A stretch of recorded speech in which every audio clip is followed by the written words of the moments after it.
নামাজের জন্য আমি জন্ম থেকে আমার হায়াতের জিন্দেগিতে নামাজ নামাজ করে আমি নবী আমার জীবনটা কাটাই দিলাম। সুবহানাল্লাহ। এই নামাজটা সিরাতের মাস পয়গম্বররা বলেছেন, এই মাসটা পাওয়ার পরে যেই বান্দা রাসূলুল্লাহর আদর্শ নিজের মধ্যে ঢুকায়া বান্দা দুনিয়ার জমিনে চলবে, মায়ার নবী বলেন তোর ভয় নাই, কিয়ামতের দিনে আমি রাসূল তোর সাথে জান্নাতে যাব। কারণ বান্দা যখন দুনিয়া থেকে বিদায় হয়ে যাবে, কবরের জিন্দেগি বান্দার কাটানোর পরে কিয়ামতের ময়দানে বান্দাকে জাগায় নিয়ে বলবে, রে পারমিশন মানুষ, আমি আল্লাহর সামনে দাঁড়াইছো, তোর নামাজের হিসাবটা দিয়া তুমি সামনে আগায় যাও। যেই বান্দা আল্লাহ পাকের সামনে দাঁড়ায় এই নামাজের হিসাবটা দিতে পারবে, আল্লাহ যদি কয় তোর কপালটা আমি মাওলার কুদরতি পায়ে লাগার কারণে আমি আল্লাহর কলিজার মধ্যে একটা জোশ লাগছে রে, তোর ভয় নাই, কোনো চিন্তা নাই রে গোলাম, আমি আল্লাহ তোকে জান্নাতি মেহমান বানায় দিলাম। এই কথা বলার সঙ্গে সঙ্গেই বান্দার কোনো ভয় থাকবে না, কোনো টেনশন থাকবে না, কোনো চিন্তা থাকবে না। ওই বান্দা তখন আখিরাতের ধনে ধনী হয়ে বান্দা বাদশাহী পরিচয় দিয়া বান্দা জান্নাতের মধ্যে চলে যাবে। আর কোন বান্দা যদি মাওলার সামনে দাঁড়ায় যদি আমাদের হিসাবটা দিতে না পারে, আল্লাহ পাক বলবেন খুযুহু ফাগুল্লুহুম মাল জাহিমা সাল্লু। কোন বান্দা যদি মাওলায় কারিমের সামনে দাঁড়ায় যদি হিসাবটা দিতে না পারে, নামাজের কথা বান্দা যদি বলতে না পারে, আল্লাহ পাক ডাক দিয়া বলবেন, এরে জাহান্নামের মিলিটারিরা, ওই বান্দারে ধরে ধরে তুমি জাহান্নামের মধ্যে পালায়া দাও। এই জন্য হায়াতের জিন্দেগিতে আমার আপনার নামাজের প্রয়োজন আছে, আছে না নাই? এই নামাজ এমন একটা ইবাদত, বান্দাকে এমন একটা মিলন মেলার মধ্যে পরিবেশন করে দেয়, ডানে বামে সামনে পিছনে সমাজের সব শ্রেণীর মানুষগুলি দাঁড়ায় যায়, দাঁড়ায় শুধু যায় না, মাওলার কুদরতি পায়ে সিজদা লাগায় দেয়। সম্মানিত ভাইরা, এই সিরাতের মাসুমাতুল বিদান আমার আপনার মায়ের নবী অসুস্থ, ঘরের মধ্যে নবী আমার শুয়ে আছেন, প্রচন্ড মাথা ব্যথা, গায়ে জ্বর। আল্লাহর ফেরেশতা আজরাইল ঘরের মধ্যে প্রবেশ করবে, অনুমতি চায়। মনে আছে আপনাদের? নবীর কাছে অনুমতি চায়, আর পয়গম্বর আল্লাহ পাঠাইছেন আপনারে নিয়ে যাওয়ার জন্য। কিন্তু যদি আপনি দুনিয়ার জমিনে থাকতে চান, আপনাকে সময় দেওয়া হবে। মায়ার নবী বলেন, আরে জিবরাইল, এ আজরাইল, আমি আর দুনিয়ার জমিনে থাকতে চাই না, আমি আমার মালিকের আকর্ষণে, মালিকের দিদারে আমি রাসূল যাইতে চাই। সম্মানিত ভাইরা, এইবার আজরাইল যখন মায়ার নবীর কলিজার মধ্যে যখন শুধু শাহাদাত আঙ্গুলটা রাখছে, নবী আমার চোখের পানি দর দর করে জমিনে পড়ে যায়। আজরাইল রে, কি আমার বুকের উপরে রাখছো? আমি নবীর বড় কষ্ট হয়, আমি সহ্য করতে পারি না। আজরাইল বলে, রাসূলুল্লাহ ইয়া হাবিবাল্লাহ, আমি আপনার বুকের উপরে শুধু আমার শাহাদাত আঙ্গুলটা রাখছি। অন্য হাদিসের মধ্যে মায়ার নবী বলেন, মরণ যন্ত্রণা বড় কষ্ট, একটু চিন্তা করা দরকার। যেই নবীর কোনো গুনাহ নাই, বেগুনাহ মাসুম, সেই নবী যদি বলে মরণ যন্ত্রণা কষ্ট, আমরা যারা নামাজ আদায় করি না, আল্লাহর হুকুম না মেনে মেনে দুনিয়ার জমিনে চলি, আমাদের কি হালাত, কি অবস্থা হইতে পারে? মায়ার নবী নিচে বলছেন, মরণ যন্ত্রণা বড় কঠিন। আমার বাস্তব জীবনের ঘটনা বলি রে ভাই, এমন কোনো দিন নাই যেই দিন মানুষের মরণের খবর নাই, এমন কোনো দিন নাই যেই দিন মানুষের মরণের খবর না থাকা। বলেন, না থাকা আছে? এমন কোনো দিন নাই যেই দিন মানুষের মরণের খবর নাই।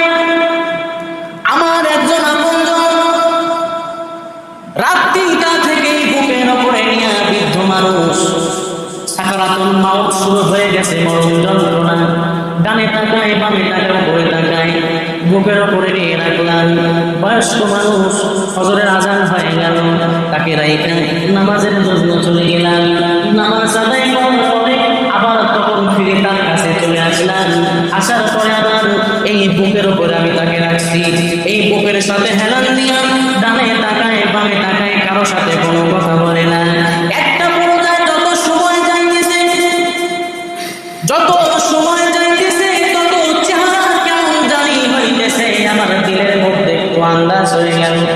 আপনজনদেরকে বললাম, একে আর বিছানার উপরে রাখা যাবে না, একে মাটির উত্তর দিকে মাথা দিয়া শোয়ায় দাও।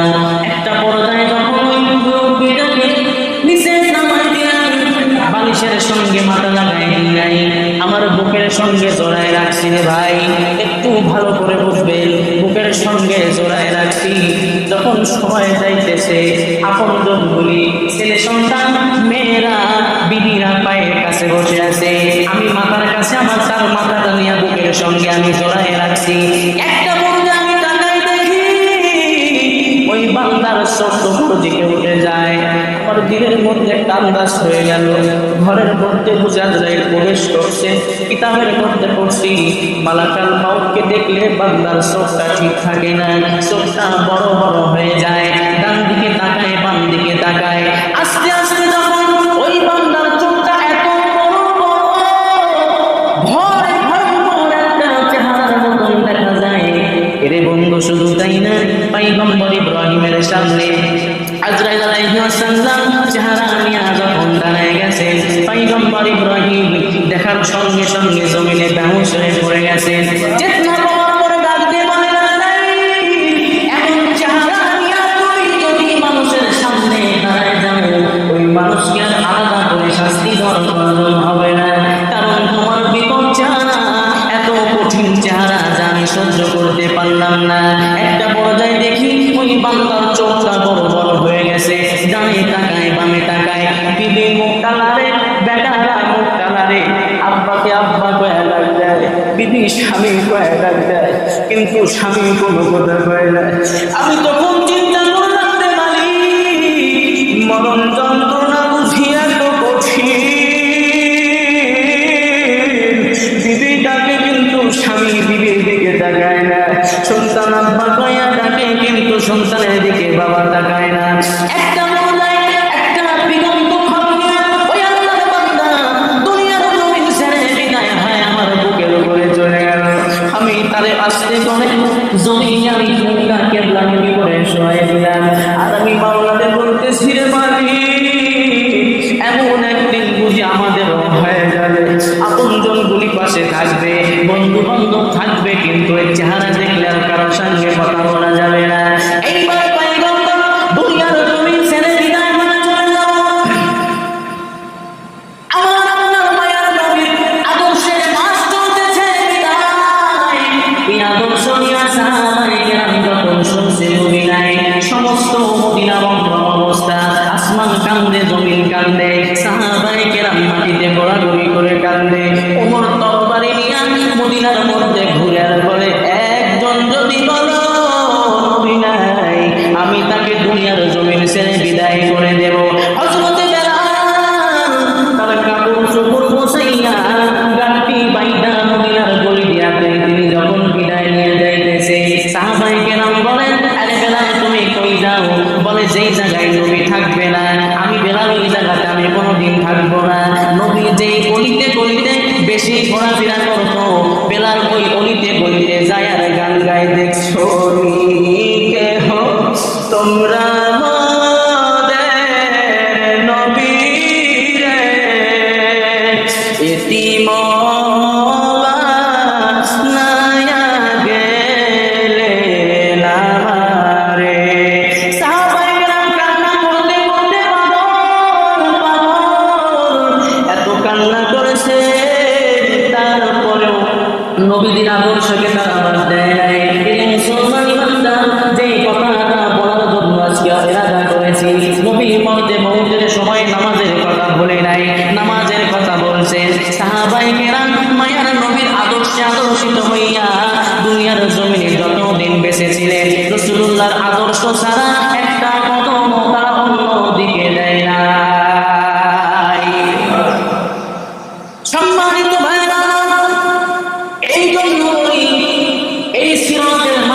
দুনিয়ার জমিন ছেড়ে বিদায় লাগলে, এরে বন্ধু এই মাস আমাদেরকে কি নিয়ে গেল।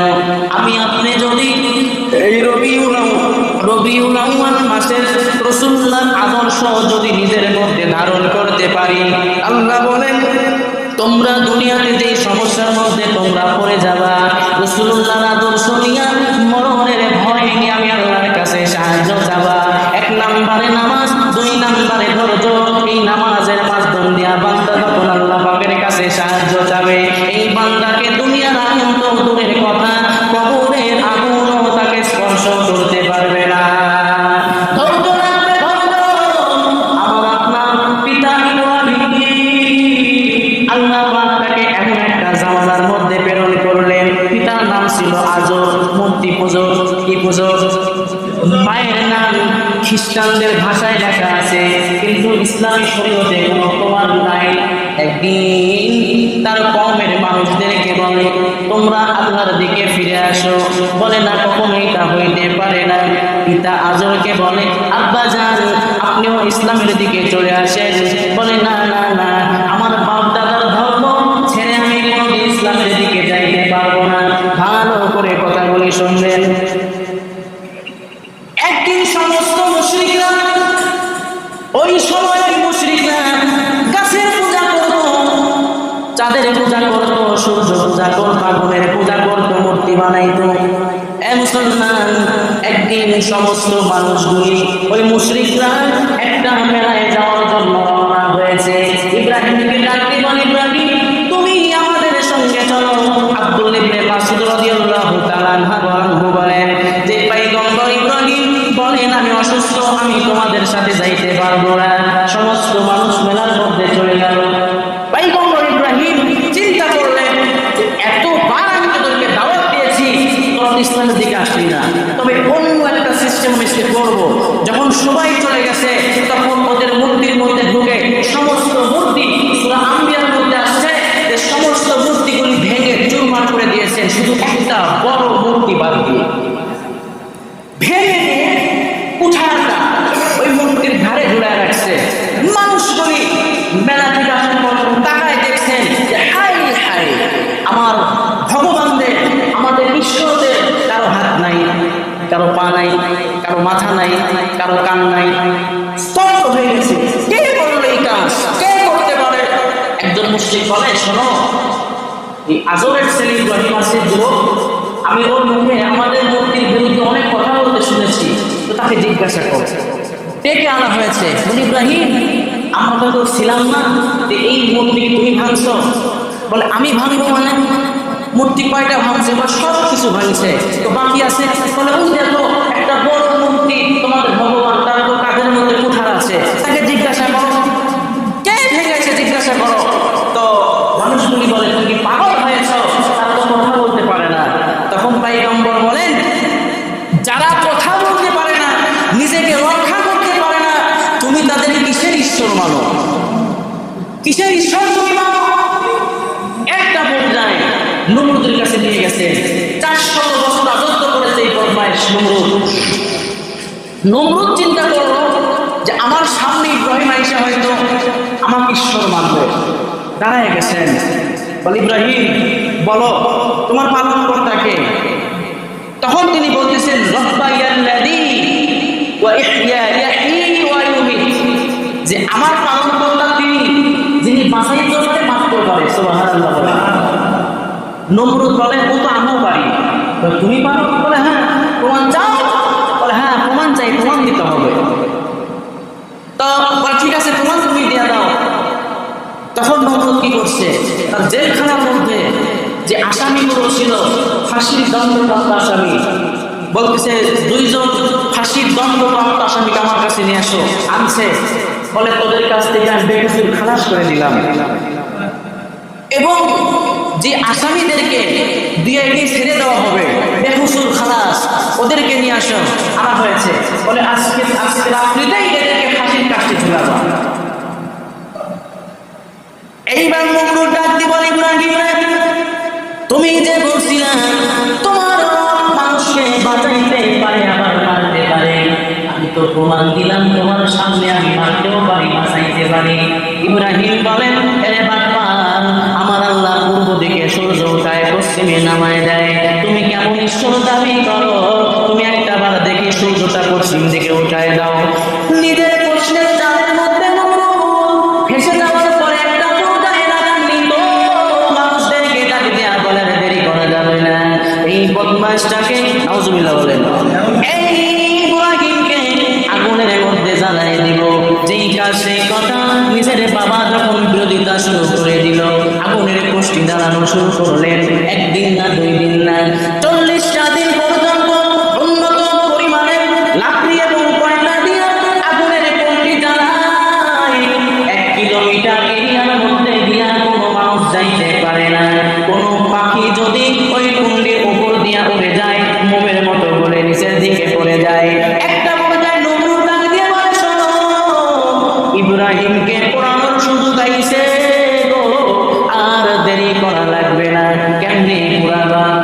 এই পয়গম্বরকে আগুনের মধ্যে কেমনে দিবা? কাছেই তো যাওয়া যায় না। মিস্টার ইবলিস সামনে এসে হাজির, বলে চরক দিয়া বাঁধো, ঘুরাইয়া আগুনের মধ্যে ফালাইয়া দাও। আগুনের মধ্যে ফালানোর জন্য আমার আল্লাহ তাদের পিতা পয়গম্বর ইব্রাহিম তার মানজার সাথে রশি বেঁধেছে। আপনারা আগের যুগে দেখেছেন হিন্দুদের চরক খেলা, এইভাবে করার পরে কোন কিতাবের মধ্যে আছে পয়গম্বরের শরীরের মধ্যে কোনো পোশাক নাই। আল্লাহ পাক ডাক দেয়া কয়, রে জিবরাইল, যা আমার বন্ধুর গায়ের মধ্যে জান্নাতের পোশাক লাগায় দে। জান্নাতি পোশাক পরিধান করে দেওয়ার পরে একটা পর্যায়ে জিবরাইল আইসা বলে, আয় আল্লাহর খলিল ইব্রাহিম, আমি জিবরাইল তোমার সামনে দাঁড়ায় গেলাম। বলে, কেন আইছো? বলে, তোমার যদি কোনো সাহায্যের প্রয়োজন হয় আমি জিবরাইলকে বলো, আমি তোমাকে সাহায্য করতে পারবো। পয়গম্বর বলেন, না রে জিবরাইল, না, আমার দুনিয়ার কোনো মানুষ এবং ফেরেশতাদের সাহায্য দরকার নাই।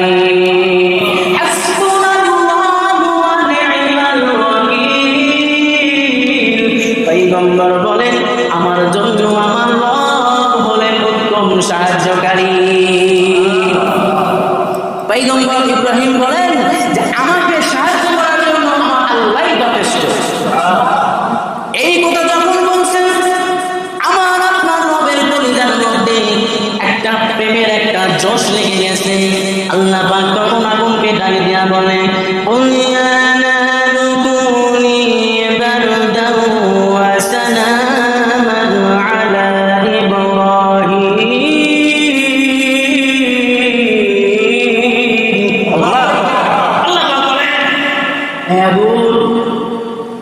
আমি তোমাকে বলতেছি, আল্লাহ পাক সূরা আল-আনবিয়া 70 নম্বর আয়াতের মধ্যে বলছেন যে আগুন, আমি তোমাকে বলতেছি তুমি আমার বন্ধুর জন্য নরম বিছানা হয়ে যাও, শীতল হয়ে যাও, ফুলের বাগান হয়ে যাও।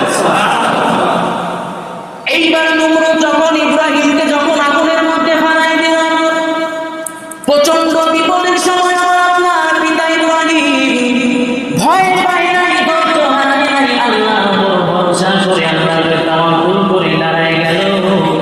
যার কারণে আল্লাহ আগুনটারে নরম বিছানা বানায় দিয়েছেন। সুবহানাল্লাহ।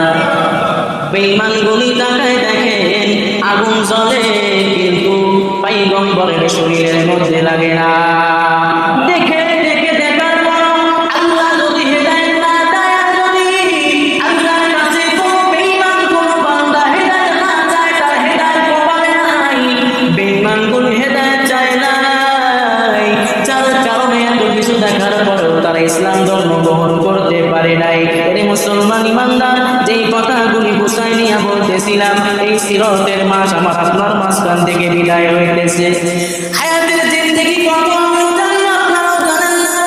এমন কোনো দিন নাই যে মানুষের মনের খবর নাই। আগামী বছর রবিউল আউয়াল মাস পাবো, আর কোনো গ্যারান্টি? বলেন গ্যারান্টি? গ্যারান্টি নাই। তাহলে এই জুমাতুল বিদায় আজকে মসজিদ থেকে তওবা করে যাব, আর আল্লাহকে বলবো, আল্লাহ গো, এমন কোনো দিন নাই যেই দিন মানুষের মরণের খবর নাই। আজকে জুমা পড়ে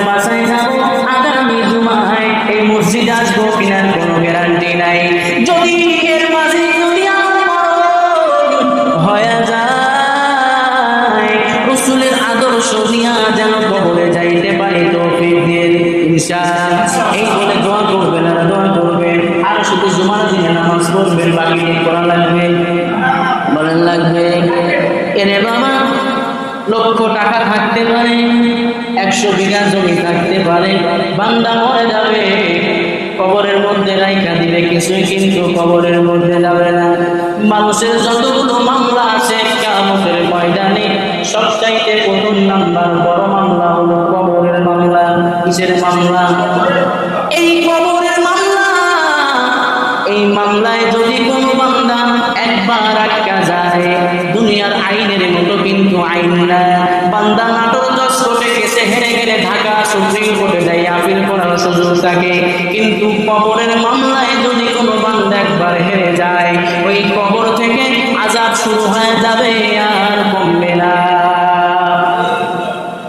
এই জন্য যেই মানুষগুলো রাসূলুল্লাহর আদর্শের স্বাদ পেয়েছে, মাওলানা কারীমের প্রেমের একটা গন্ধ তার কলিজার মধ্যে ঢুকাইতে পারছে, ফুল যেমন বাগান ছাড়া থাকতে পারে না, মাছ যেমন পানি ছাড়া থাকতে পারে না, সাপ যেমন গর্ত ছাড়া থাকতে পারে না, তেমনই কোন মুমিন বান্দা আল্লাহর ডাকে সাড়া না দিয়া থাকতে পারে না। আজকে দুনিয়াতে গোসল কর নিয়ে ব্যস্ত, নেতার ডাকে মাঠে জায়গা নাই, জায়গা নাই, আর মুয়াজ্জিনের ডাকে মসজিদ ফাঁকা। আল্লাহ যদি ডাক দিয়া করে, বেঈমান আমার ঘরে কি আসবি আমার মেহমান, তোকে মুয়াজ্জিন দিয়া ডাকা লাগলো কেন? এর কোনো জবাব কোনো মানুষের কাছে নাই। এ মুসলমান বান্দা, বাসায় যখন দেখবেন বিবি আগুন দিয়ে রান্না করে, এই হাতটা যদি ওই পাতিলের উপর রাখা হয়, বেশিক্ষণ রাখা যায় না, 1 সেকেন্ড 2 সেকেন্ড, গ্যাস লাইটটা হাতে দিয়া চাপ দিলে এই গ্যাস লাইটটাও 1 সেকেন্ড 2 সেকেন্ডের বেশি রাখা যায় না। কিন্তু এই দুনিয়ার আগুনটাকে আমার আল্লাহ তাআলা 1000 নয়, 2000 নয়, 3000 বছর পর্যন্ত তাপ দিয়া দিয়া কালো বানাইছে। কালো, এমন কালো, এমন তাপ দুনিয়ার জমিন। আমি বারবার বলছি রে ভাই, দুনিয়ার আগুন হাতে লাগলে হাত জ্বলে যায়, পায়ে লাগলে পা জ্বলে যায়, কিন্তু জাহান্নামের আগুন এত কঠিন আগুন, শরীরের যেখানে লাগুক না কেন, লাগতে দেরি বান্দার কলিজা সহ পুড়ে ভুনা হয়ে যাবে। কেউ সাহায্য করার জন্য যাবে না। যার জন্য দুনিয়াতে আকাম কুকাম করতেছি, ওই দিন তাদের কোনো খবর নাই, খবর নাই। যে যে নিজের চিন্তা নিয়ে ব্যস্ত হয়ে যাবে। আজকে সিরাতের মাস, নবীর আদর্শের মাস। এ বাবা, যাদের বয়স 40-50 বছর হয়ে গেল, যুবক সন্তান বলি 20 বছর 30 বছরের গল্পের যুবক সুন্দর ক্লিপ সেভ করে ঘুরে বেড়ায়, তাদের মনের মধ্যে একটা আশা, আমি যদি দাড়ি রাখি আমাকে মেয়েরা পছন্দ করবে না। ও বুড়ারা, যাদের বয়স 45, 50, 55 হয়ে গেল, কেমনে গো রাসূলুল্লাহর আদর্শের মধ্যে একটা আদর্শ, রাসূলুল্লাহর সুন্নাতটা রেখা দেওয়া, দাড়ি রাখা ওয়াজিব, এক মুষ্টি রাখা সুন্নাত। এই দুনিয়ার জমিন ছেড়ে যখন আমি আপনি বিদায় হয়ে চলে যাব, দামি জামা রাখবে, কথা বলেন, দামি জামা রাখবে, আপনার বালিশের তলে 50 লক্ষ টাকার বান্ডিল ছিল কবরের মধ্যে দিবে না। আপনার যত চেক আছে, ব্যাংকের কার্ড আছে, একটা কিছু কিন্তু কবরের মধ্যে দিবে না। তাহলে কি যাবে? মাজারের চাদরও কিন্তু কবরের মধ্যে দিবে না। সমস্ত কাপড়গুলি খুলিয়া সুন্দর করে গোসল দিয়া যখন সাদা কাপড় দিয়া পেঁচায় দিবে, এ বান্দা আপন ভাবে ওই বান্দার সাথে কবরের মধ্যে যাবে হলো আমল। বান্দা যদি নামাজ পড়ে, নামাজটা বান্দার কবরের মধ্যে যাবে। বান্দা যদি কোরআন তেলাওয়াত করে, ওই বান্দার সঙ্গে কোরআন তেলাওয়াত কবরের মধ্যে যাবে। বান্দা যদি দুনিয়াতে